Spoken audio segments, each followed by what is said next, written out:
வடை பிடிக்காதவங்க யாருமே இருக்க மாட்டாங்க. நம்ம தமிழ்நாட்டுல எப்படி மெதுவடை ரொம்ப ஃபேமஸோ அதே போல கர்நாடகால இந்த மதுர் வடை ரொம்பவே ஒரு ஃபேமஸான ரெசிபி.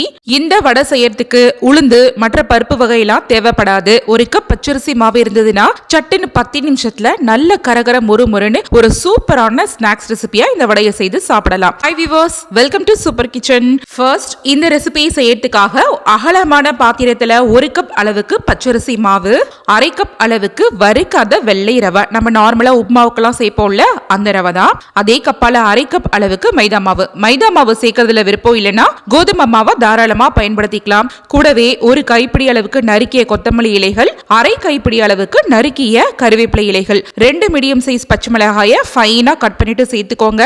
பெரிய துண்டு இஞ்சி தோல் சீவிட்டு அதையும் பொடியா நறுக்கிட்டு சேர்த்துக்கோங்க. இப்ப இது கூட 2 பெரிய வெங்காயம், அதாவது மீடியம் சைஸ் அளவுடைய பெரிய வெங்காயத்தை நல்ல பொடியா ஆம்லேட்டுக்குலாம் கட் பண்ணுவோம்ல அது மாதிரி கட் பண்ணிட்டு சேர்த்துட்டு கூடவே 1 டீஸ்பூன் அளவுக்கு வெள்ளை எள்ளு, நான் 1/2 டீஸ்பூனால 2 டீஸ்பூன் சேர்த்திருக்கேன். 1 கைப்பிடி அளவுக்கு வறுத்த வேர்க்கடலைய தோல்களை நீக்கிட்டு 1 பாதியமா பொடிச்சிட்டு சேர்த்துக்கோங்க. ஆல்ரெடி இதுல காரத்துக்காக பச்சை மிளகாய் சேர்த்திருக்கோம். இப்ப இந்த ரெசிபியோட கலருக்காக 1 டேபிள் ஸ்பூன் அளவுக்கு காஷ்மீரி மிளகாய் தூள் சேர்த்துக்கலாம். இப்ப இந்த ரெசிபிக்கு தேவையான அளவுக்கு சால்ட் உப்பு சேர்த்துக்கோங்க.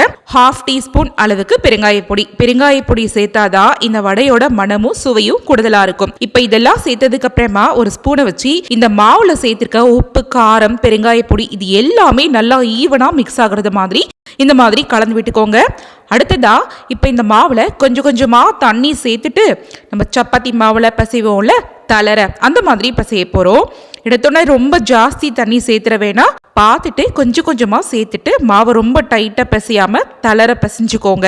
நீங்க விருப்பப்பட்டீங்கன்னா இந்த மாவுல ஒரு 2 டேபிள் ஸ்பூன் அளவுக்கு சமையல் எண்ணெயை சூடுபடுத்தி கூட சேர்த்துட்டு கலந்துக்கலாம். ஆனா நான் இதுல சேர்க்காம பிளைனா வாட்டர் மட்டும் தான் சேர்த்துட்டு இந்த மாதிரியான தளர்த்தியான கன்சிஸ்டன்சிக்கு மாவை ரெடி பண்ணிக்கிறேன். பாருங்க, மாவு பிசைஞ்சு முடிச்சாச்சு.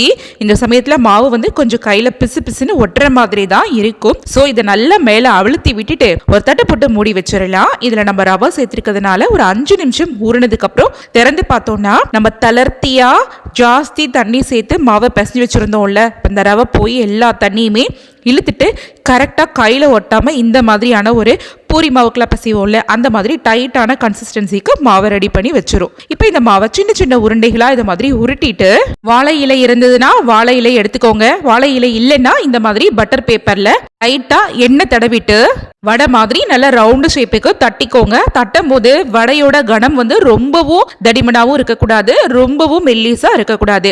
நான் காட்டுறேன் பாருங்க இதோட திக்னஸ் எப்படி இருக்குன்னு. இந்த திக்னஸ்க்கு தட்டிக்கோங்க. இப்படி இருந்ததுனா தான் வடை ரொம்ப கிறிஸ்பியாவும் இருக்கும், சட்டுனும் வெந்து வரும். இப்ப தட்டின இந்த வடைய ஒரு வானல்ல எண்ணெயை சூடுபடுத்திட்டு வடைய சேர்த்துட்டு ஃப்ரை பண்ணி எடுத்துக்கலாம். வானல் சின்ன வானலா இருக்குது, அதுல கொஞ்சமா எண்ணெய் சேர்த்திருக்கீங்க அப்படின்னா ஒரு வடையா போட்டு கூட ஃப்ரை பண்ணி எடுத்துக்கோங்க. வானலோட அகலம் பெருசு, எண்ணெய் ஜாஸ்தி சேர்த்திருக்கீங்க அப்படின்னா 3-4 வடையா கூட தட்டி போட்டு சரசரன்னு சுட்டு எடுத்துக்கோங்க. இப்ப மிதமான தீயில 2 பக்கமும் பெரட்டி போட்டு ஒரு 3-4 நிமிஷத்துக்கு ஃப்ரை பண்ணி எடுத்தீங்கன்னா நல்ல ஒரு கோல்டன் கலர்ல கரகர முறுமுறு மதுர் வடை ரெடி ஆயிடும். இப்ப நான் எடுத்திருக்கக்கூடிய மெஷர்மெண்ட்டுக்கு இவ்வளோ வடைகள் கிடைச்சிருக்கு. இன்னுமுமே 2-3 எக்ஸ்ட்ரா கிடைச்சது. சுடும் போதே அதை சாப்பிட்டு முடிச்சாச்சு. ஏன்னா அந்த அளவுக்கு ரொம்பவே டேஸ்டா இருக்கும். பாருங்க, வடையில நம்ம சேர்த்திருக்கக்கூடிய இன்கிரீடியன்ஸ் எல்லாமே நல்லா அழகா தெளிவா தெரியும். பாருங்க, இதுல சேர்த்திருந்துள்ள கருவேப்பிலை, கொத்தமல்லி, வேர்க்கடலை, வெள்ளை எள்ளு, வெங்காயம் இது எல்லாமே இந்த வடையில போய் ஃப்ரை ஆகி இருக்கு. பாருங்க, இதே மெத்தட்ல நீங்களும் உங்க வீட்டுல கண்டிப்பா இந்த ரெசிபியை ட்ரை பண்ணி பாருங்க. ஓகே ஃப்ரெண்ட்ஸ், இந்த Karnataka special railway famous Maddur vada recipe உங்களுக்கு பிடிச்சிருந்ததுன்னா இந்த வீடியோவை உங்க ஃபேமிலி அண்ட் ஃப்ரெண்ட்ஸ் சர்க்கிள் கூட நிறைய ஷேர் பண்ணிக்கோங்க. மறக்காமல் சூப்பர் கிச்சன் சேனலையும் சப்ஸ்கிரைப் பண்ணிக்கோங்க. தேங்க்ஸ் ஃபார் வாட்சிங்.